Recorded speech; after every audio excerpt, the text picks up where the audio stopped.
My name is Haley, and I'm still trying to wrap my head around the roller coaster of events that have unfolded in my life.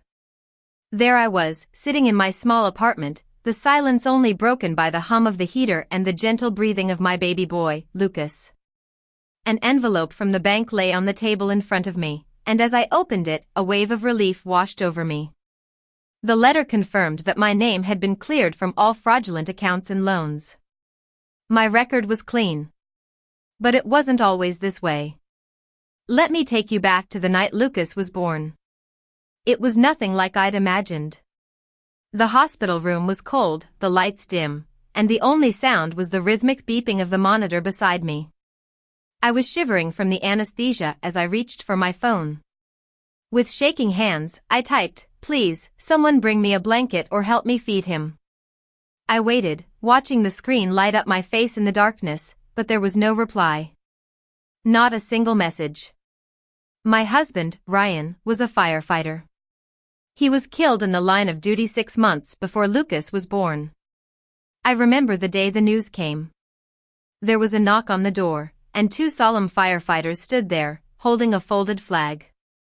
The room seemed to go cold as they delivered the news. Ryan used to say that family would always be there, no matter what. And I believed him, especially when my mother, Linda, promised to be by my side through everything. The only person who showed up at the hospital without being asked was Mrs. Thompson, my elderly neighbor. She knocked softly on the door, holding a paper bag that smelled of freshly baked cookies. She told me she remembered when I was a little girl playing in her yard. I forced a smile, not knowing what else to do. When she left, I was alone again, staring at the white walls and wondering how something as momentous as birth could be so quiet. That night, I opened the family group chat and asked if anyone could come for a few minutes to help me hold the baby so I could rest. The little check marks appeared beside each name, indicating they'd read my message.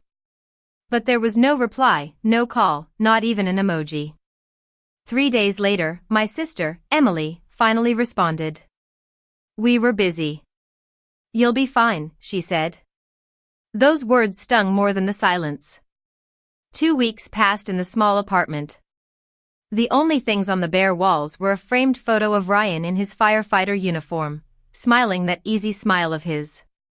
Every night before I went to sleep, I told Lucas that his father was a hero, that he kept the city safe, and that he loved him more than anything. Sometimes I believed the words, and sometimes they felt like a story I was telling to comfort us both. One afternoon, while I was warming a bottle, my phone started buzzing. It was my mother.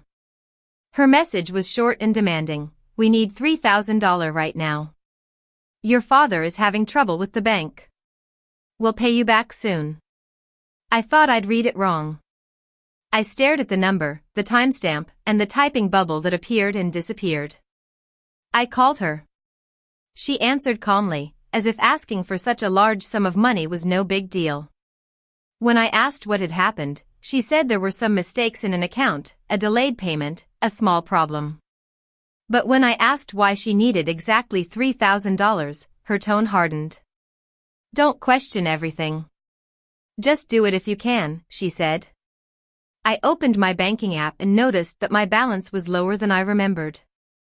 As I scrolled through the transactions, I saw a large transfer I hadn't made.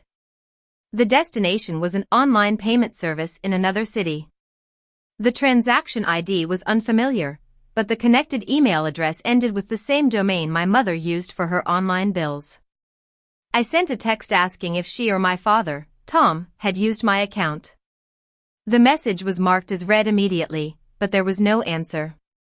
A minute later, I got a deposit alert from a local utility company for a payment made from my account for an address that wasn't mine. I just stared at the name Mom on my phone screen, feeling a sense of betrayal wash over me. 3 days later, I decided to call the bank. The representative told me that there was an active credit account under my name, issued 3 months ago, with my mother as a co-applicant. The mailing address for the card was my parents' house. I remembered the day my mother came by, asking for a photocopy of my ID to complete some insurance forms for the baby. I'd given it to her without a second thought, too tired and eager to believe that she was trying to help. I called my mother and told her what the bank had said.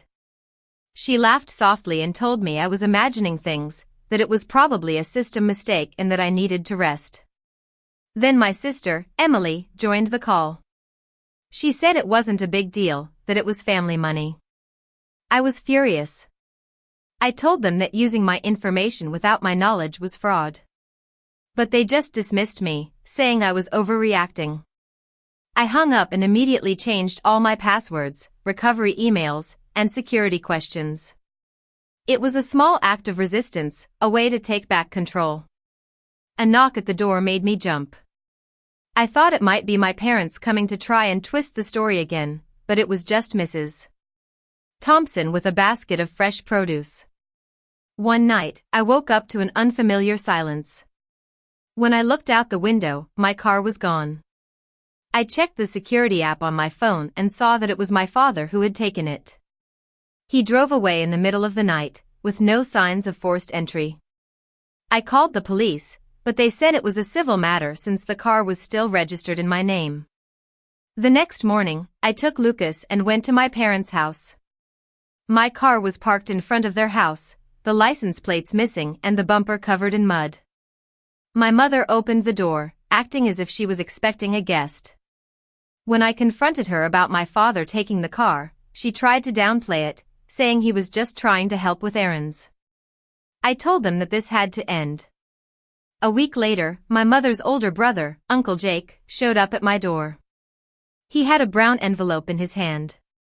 He said he was sorry it had taken him so long to come forward. Inside the envelope were copies of loan applications filed under my name. He said he'd made these copies after Linda bragged about using my credit to handle some payments. He told me that it had been going on for at least 6 months, starting when my father's business hit trouble. I was shocked but also relieved that someone finally believed me.